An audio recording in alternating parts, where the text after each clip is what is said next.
గత వీడియోలో నా own vehicle kinetic zinc full review చూస్తుంటారు మీరు చాలామంది.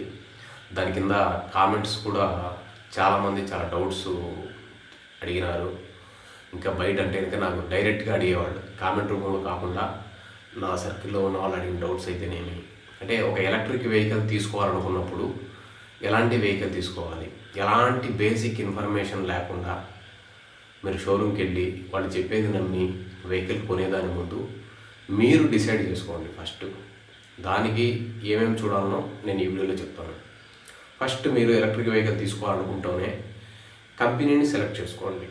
ఎందుకు కంపెనీని సెలెక్ట్ చేసుకోమని చెప్తున్నానంటే కనుక, పెట్రోల్ వెహికల్స్ అయితే కనుక ఆల్మోస్ట్ అన్నీ కూడా ఎస్టాబ్లిష్డ్ కంపెనీస్, హీరో కానివ్వండి, టీవీఎస్, బజాజ్, ఇలాంటివన్నీ కూడా బాగా మార్కెట్లో పాతుకుపోయినటువంటి వెహికల్ కంపెనీలు. అవి ఫేమస్ అయిపోయాయి. మీరు ఎక్కడికి వెళ్ళినా వాటికి సంబంధించి రిపేర్ చేయించుకోవాలన్న స్పేర్ పార్ట్స్ దొరుకుతాయి. ఎలాంటి మెకానికల్ అయినా రిపేర్లు చేయగలరు. సో దాని గురించి నో ప్రాబ్లం పెట్రోల్ వెహికల్స్లో.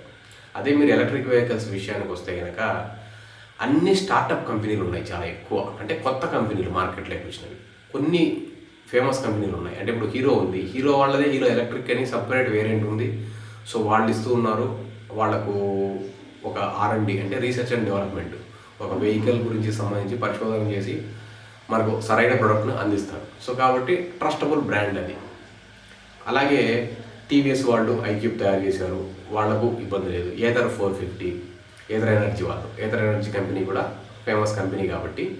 సో ఇట్లా బ్రాండ్ని సెలెక్ట్ చేసుకోవాలి. ఎందుకు అని అంటే కనుక, నేను చాలా వరకు చూశాను.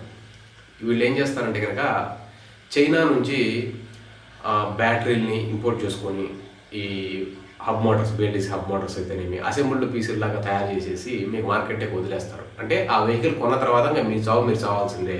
దానికి సంబంధించి ఎలాంటి సర్వీసింగ్ ఉండదు. మీకు ఏమైనా స్పేర్ పార్ట్స్ పోతే మళ్ళీ కొనుక్కునేదానికి దొరకవు. అలా ఉంటున్నాయి ఎలక్ట్రిక్ వెహికల్స్ చాలా వరకు. స్టార్టప్ కంపెనీల పేరుతో ఈ విధంగా మార్కెట్లో కుప్పలు తెప్పలుగా వచ్చేసాయి. సో కాబట్టి అలాంటి వాటి అన్నింటి జోలికి వెళ్ళకండి.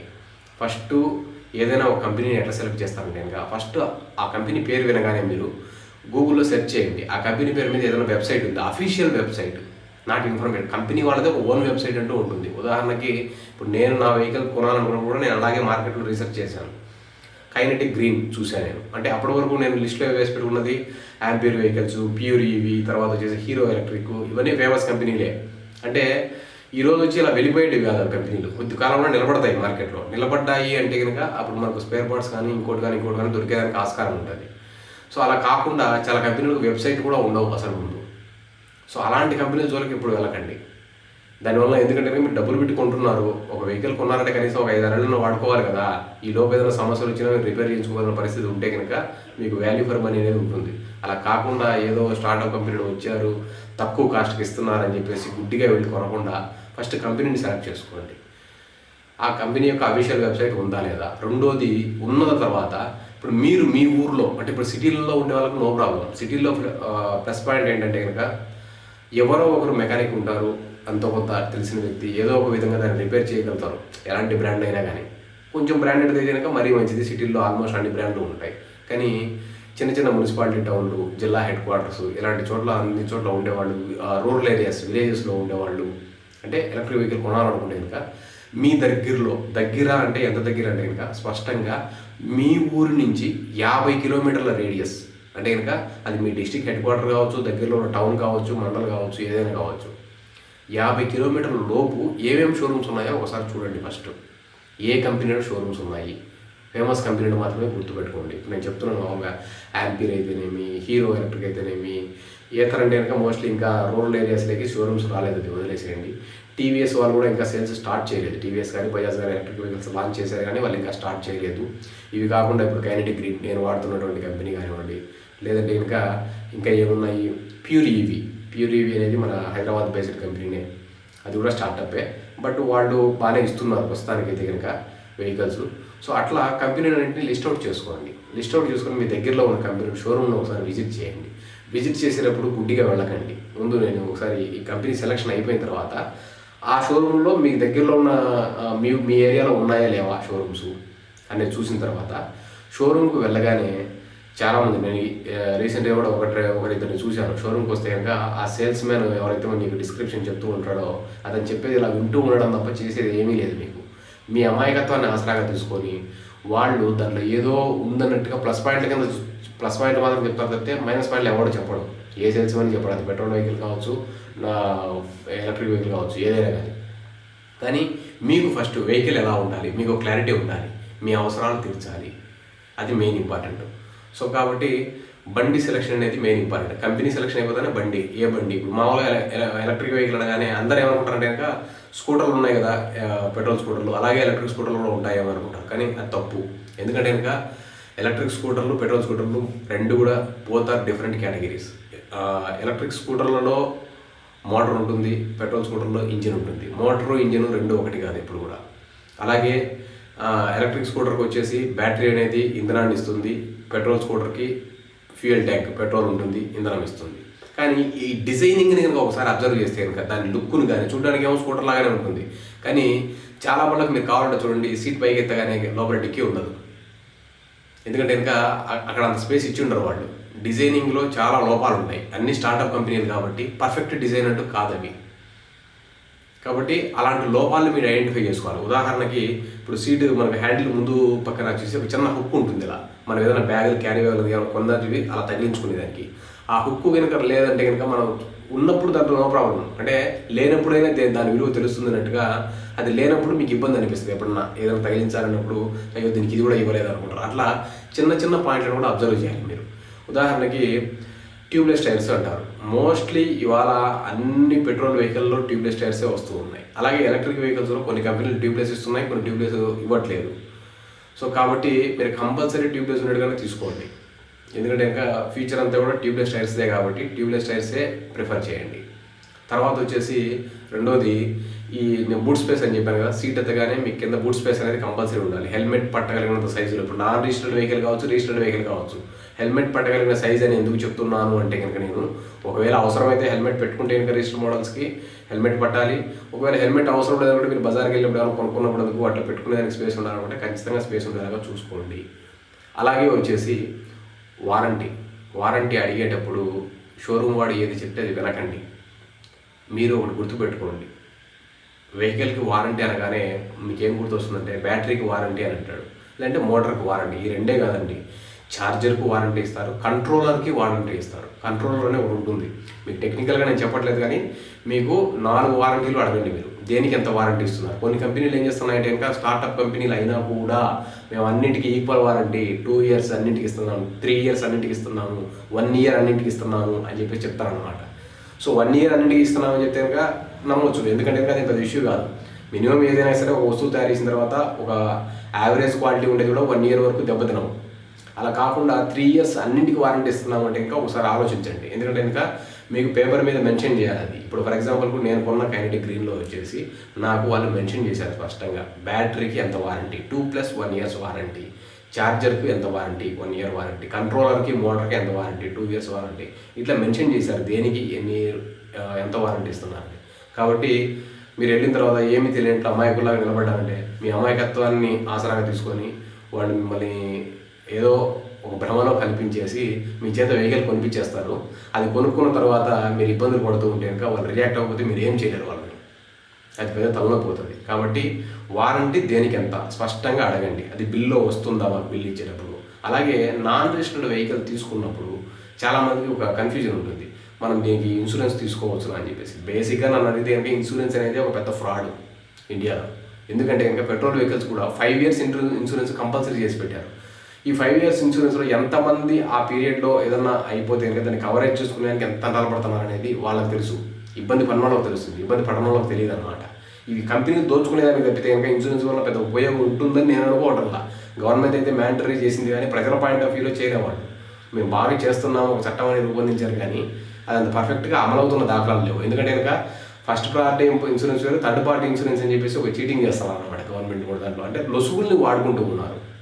కాబట్టి ఇన్సూరెన్స్ అనేది నాట్ కంపల్సరీ. ఒకవేళ నాన్ రిజిస్టర్డ్ వెహికల్స్ కూడా ఇన్సూరెన్స్ తీసుకోవాలంటే తీసుకోవచ్చు, కానీ ఎలా తీసుకోవచ్చు అని మీరు ఆలోచన చేస్తే కనుక ఏ వెహికల్ అయినా కానివ్వండి చాసిస్ నెంబర్ ఉంటుంది, అది గుర్తుపెట్టుకోండి. కంపల్సరీగా నాన్ రిజిస్టర్డ్ వెహికల్ కానివ్వండి, రిజిస్టర్డ్ వెహికల్ కానివ్వండి, చాసిస్ నెంబర్ ఉంటుంది కాబట్టి మీరు ఇన్సూరెన్స్ కావాలనుకుంటే వాంటెడ్లీ ఇన్సూరెన్స్ చేయించుకోవచ్చు, లేదు వద్దనుకుంటే కనుక అక్కర్లేదు. సో అలాగే కొంతమందికి ఏంటంటే రిజిస్టర్డ్ వెహికల్ లేకపోతే అలా ఏం బాగుంటుంది, ఖచ్చితంగా ఉండాలి. రిజిస్ట్రేషన్ అంటే అది ఏమన్నా పెద్ద ఇదేనా కాదు కదా. దాని అర్థం ఏంటంటే ఇప్పుడు మనకు ఆధార్ కార్డు లేనప్పుడు ఈ దేశంలో జనాలు లేరా? ఆధార్ కార్డు నిన్న కాక మనం వచ్చాయి, అంతకుముందు జనాలు బతకలేదా? ఇప్పుడు ఇది కూడా అలాంటిదే. ఆధార్ కార్డు ఉన్న మనిషికి ఆధార్ కార్డు లేని మనిషికి ఉన్న డిఫరెన్స్ లాగానే ఒక రిజిస్టర్డ్ వెహికల్కి నాన్ రిజిస్టర్డ్ వెహికల్ ఉన్న డిఫరెన్స్ అంతే, ఏం లేదు కదా. అది లేనంత మాత్రమే మీకు వచ్చే నష్టం ఏం లేదు. సో కాబట్టి కంపల్సరీగా మీ అవసరం తీరుస్తుందా లేదా అనేది అబ్జర్వ్ చేయండి. కానీ ఇది రిజిస్టర్డా నాన్ రిజిస్టర్డా కన్ఫ్యూజ్ అవ్వకండి. మీరు అలాగే బ్యాటరీ ఛార్జింగ్ టైం ఎంత పడుతుంది, అలాగే మీరు గ్రౌండ్ ఫ్లోర్లో కనుక ఫ్యామిలీ ఉంటే కనుక పై ఫ్లోర్లోకి వెళ్ళాలంటే రిమూవబుల్ బ్యాటరీ ఫెసిలిటీ ఉందా లేదా అదొకటి అడగండి. అలాగే ఆ షోరూమ్కి వెళ్ళిన తర్వాత మీరు అక్కడ ఏమైనా పాత బళ్ళు రిపేర్ చేస్తున్నారా అబ్జర్వ్ చేయండి. ఒకవేళ అలా దగ్గరికి వెళ్తే మిమ్మల్ని ఎవరు ఆపరు, వెళ్ళి చూడొచ్చు, షోరూమ్ అంతా పరిశీలించి చూడొచ్చు శుభ్రంగా. ఏ షోరూమ్ అయినా నేను ఆల్మోస్ట్ అన్ని షోరూమ్స్ తిరిగాను, ఒక 5-6 షోరూమ్స్ తిరిగాను నేను నా వెహికల్ కొనే ముందు.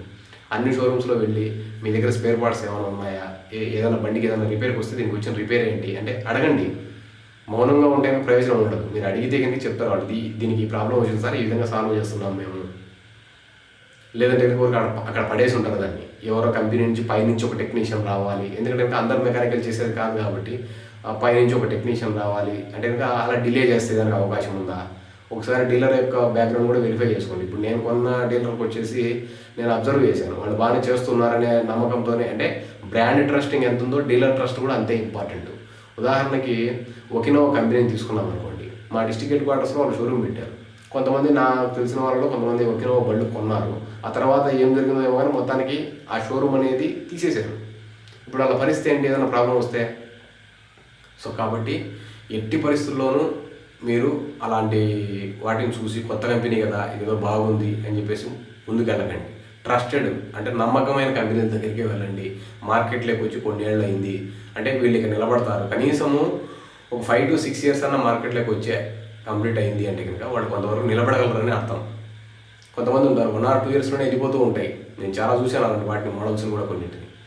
అవి మళ్ళీ ఇప్పుడు కనిపించట్లేదు అనమాట. వచ్చాయి పోయాయి. నేను తిరిగిన షోరూంలో వచ్చేసి తున్వాల్ తిరిగాను, ప్యూరీవి తిరిగాను, హీరో ఎలక్ట్రిక్ తిరిగాను, యాంపీర్ తిరిగాను, తర్వాత కైనెటిక్ నేను తీసుకుంటే వెహికల్, ఇంకోటి ఏదో అలాగే నేను చెప్పాను కదా ఊరు పేరు లేని ఒకటి ఏదో బ్రాండ్ లాంటిది ఉంటే ఇంకా వాళ్ళ దగ్గరికి వెళ్ళాను. వాళ్ళు కూడా ఏవో వెహికల్స్ తెప్పించి అమ్ముతూ ఉన్నారు. సో అలాంటి వాటి జోలికి వెళ్ళకండి ఫస్ట్. అలాగే టెస్ట్ డ్రైవ్ అడగండి. కొన్ని షోరూంలో వాళ్ళు టెస్ట్ డ్రైవ్ ఇవ్వట్లేదు. ఉదాహరణకి ప్యూరీవి నేను అడిగాను, కొత్త వెహికల్ టెస్ట్ డ్రైవ్కి ఇవ్వను సార్ అన్నాడు. ఇవ్వకపోతే కనుక మీకు సస్పెన్షన్ ఎంత ఉందో తెలియదు. చాలా వరకు మోస్ట్లీ ఎలక్ట్రిక్ వెహికల్స్లో స్టార్టప్ కంపెనీలు కానివ్వండి, ఒక మోస్తరు కంపెనీలు అన్నింటికి కూడా సస్పెన్షన్ అంత గొప్పగా ఉండట్లేదు. మేబీ ఈ ఏథర్ 450 లేదంటే కనుక టీవీఎస్ ఐక్యూబ్ లాంటి టాప్ మోడల్స్కి మినహాయిస్తే కనుక మిగతా వాటికి సస్పెన్షన్ ఉండట్లేదు. అలాగే ఇంకో విషయం దృష్టిలో పెట్టుకోండి, మీ ఊర్లో మంచి బండి దొరకట్లేదు కదా అని చెప్పేసి మేము సిటీ నుంచి తెప్పించుకుంటాము. ఇప్పుడు హైదరాబాద్ నేను కూడా ఫస్ట్ అలాగే అనుకున్నాను, తెప్పించుకుంటే ఏమవుద్దులే అనే పాయింట్ ఆఫ్ వ్యూలో ఆలోచన చేశాను. ఒకవేళ ఇన్ కేస్ ప్రాబ్లం వచ్చిందనుకో మళ్ళీ మనం దాన్ని రిపేర్ కోసం అక్కడ పంపించలేం కదా, వారంటీ పీరియడ్ ఉంటుంది. ఇన్ కేస్ ఇక్కడ చేసేవాళ్ళు కనుక ఎవరైనా ఫర్ ఎగ్జాంపుల్ పెట్రోల్ వెహికల్ ఉంది, మీ ఊర్లో ఉండే షోరూమ్ వాడు తగినంత రేట్కి మీకు ఇవ్వట్లేదు అనుకోండి, మీ బంధువులు పక్క డిస్ట్రిక్ట్లో ఉన్నారనుకోండి, అక్కడికి వెళ్ళి వాళ్ళ అడ్రస్ ఉంది దగ్గర మీరు వెహికల్ తెచ్చుకున్నారు అనుకోండి, సర్వీసింగ్ ఎక్కడైనా చేయించుకోవచ్చు, నో ప్రాబ్లం. కానీ ఈ ఎలక్ట్రిక్ వెహికల్స్కి అలా కాదు. ఆ టెక్నికల్ తెలిసిన పర్సనే కంపల్సరీగా ఉండాలి. ఇప్పుడు ఏథర్ 450 ఉంది, నేను తీసుకున్నాను అనుకోండి, ఒకవేళ దానికి అప్పుడప్పుడు సాఫ్ట్వేర్ అప్డేట్స్ అవసరం అవుతాయి.